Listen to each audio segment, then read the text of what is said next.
Hello everyone, welcome back to CSE Core Concepts in my series of compiler design.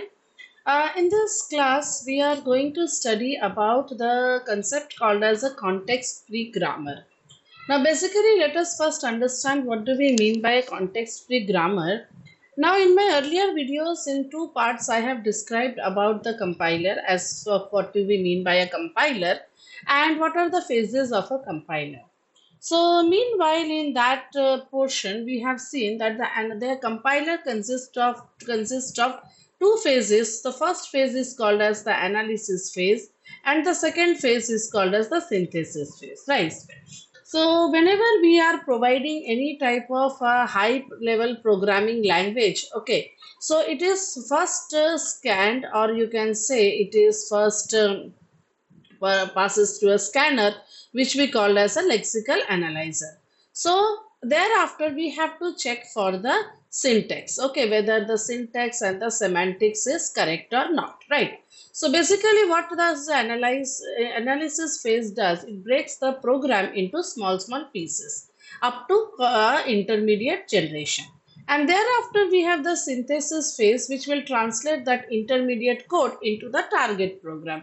It can be your assembly language or any other target program, right?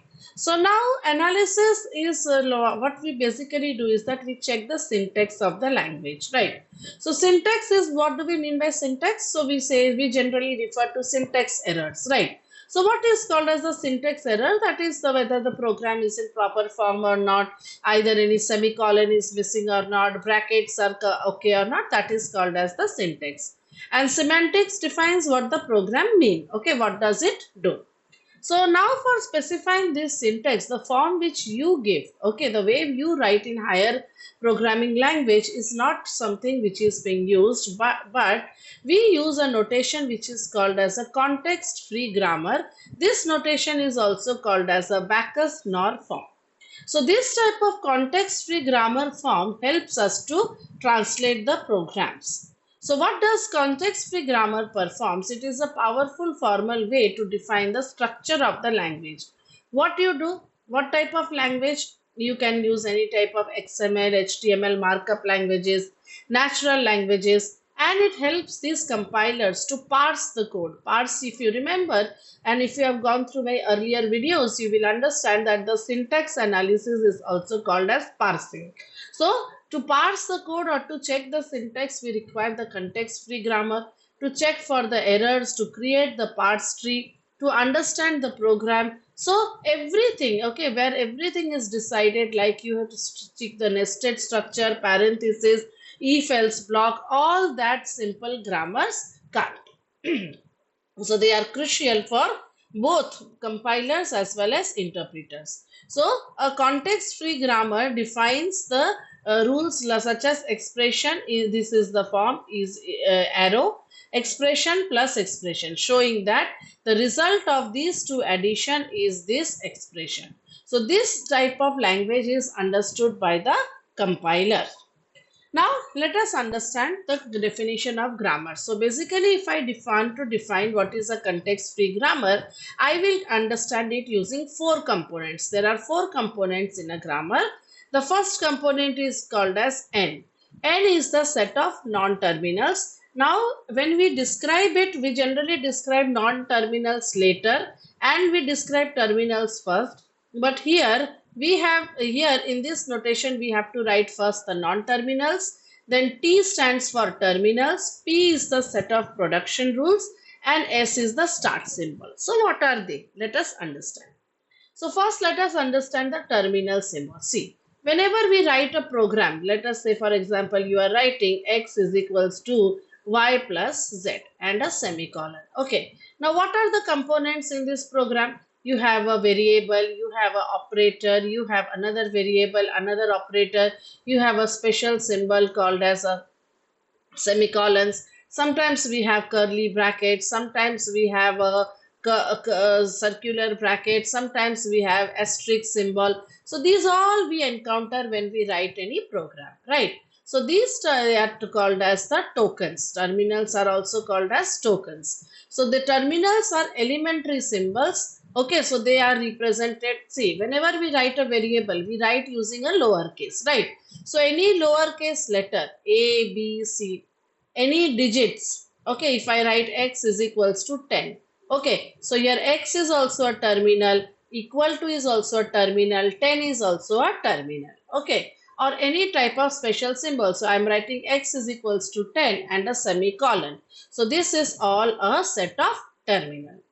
So what is a non-terminal then? It is called as the syntactic variable. Okay, that means each non-terminal is a set of string. So in a string, I will have some non-terminals, I will have some terminals, and the intersection is null.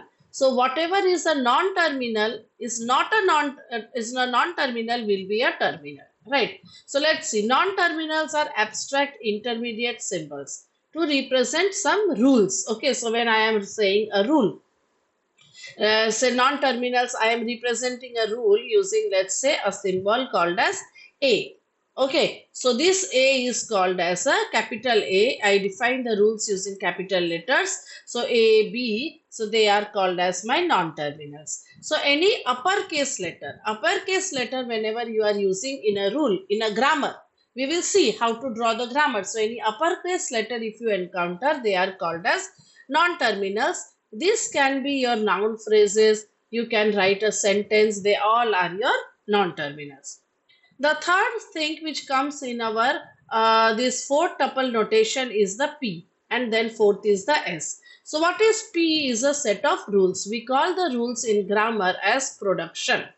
So non-terminal is called as the head or the left side of the production, an arrow and a sequence of terminals. So how do we write a rule?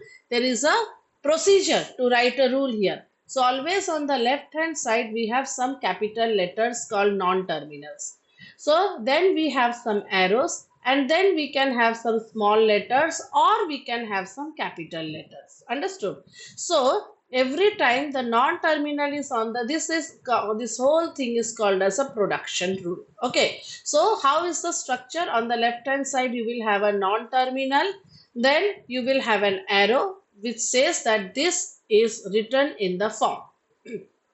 Small letters are your terminals, and you can, on the right hand side you can have both terminals as well as non-terminals. So a sequence of terminals or non-terminals is called as the production. Why do we write a production? To specify some rule. So if the head non-terminal represents a construct, the body represents the form of the construct. And this is how it is written. So it is P stands for your rule, production rule, colon N. So here N is your what? Non-terminal, implies N union T star. So what does this star means here? Asterisk sign means it is a repetition. Means this rule can be repeated. And then you have a designation. And the last thing was in our four set tuple was N, T, P and S. So what is this? S is called as the start symbol. Start symbol means whenever you start with a terminal or a non-terminal. So whenever you start with a non-terminal, so always see here we have written N implies this, right? So N is the start symbol. So you can write over here, let's say for example, S implies A, B. Okay, so this is a rule, right? This is a set of a rule. S implies A, B. Suppose some rule, right? So where S is written in capital letter, it is a non-terminal.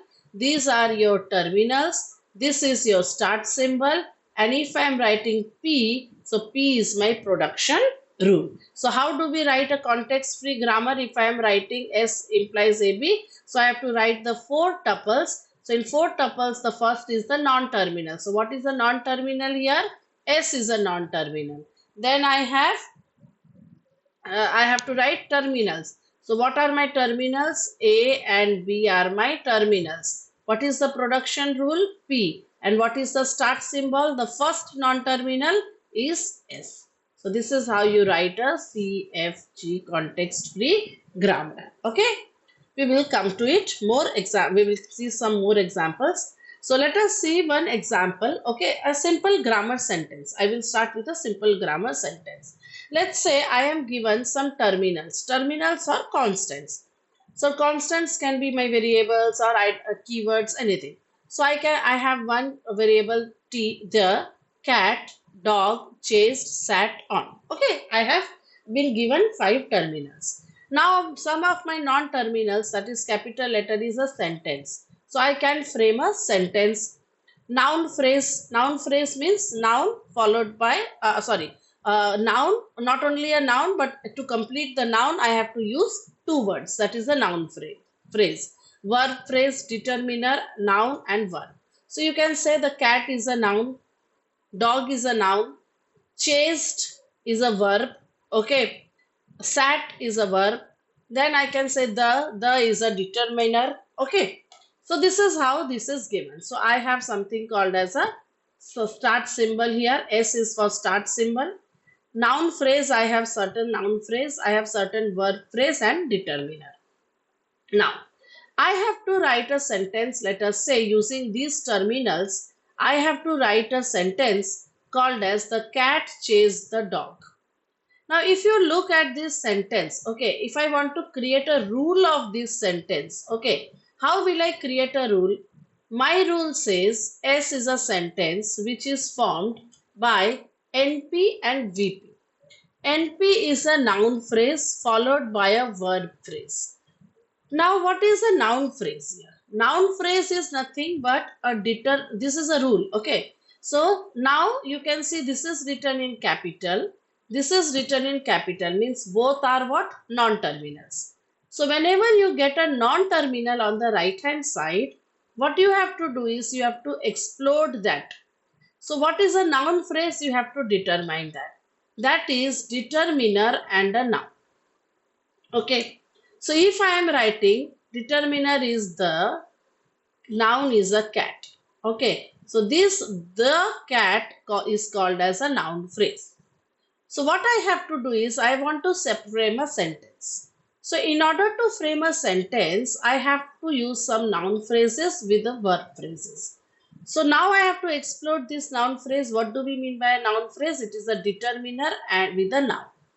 Similarly, what is a verb phrase? Verb phrase is a verb followed by a noun phrase. A verb followed by a noun phrase, right? So now a verb. What are the verbs we were having? Sat, suppose. Followed by a noun phrase. Now you explore this noun phrase. What is a noun phrase? Determiner and a noun. So I can say sat. Determiner is the, I can say dog. Noun sat on the dog. Okay. So let's say determiner is the. So now what are the possible nouns I have here? I have possible nouns as cat and dog. Verb as chased and sat on. Sat on is a verb. Okay.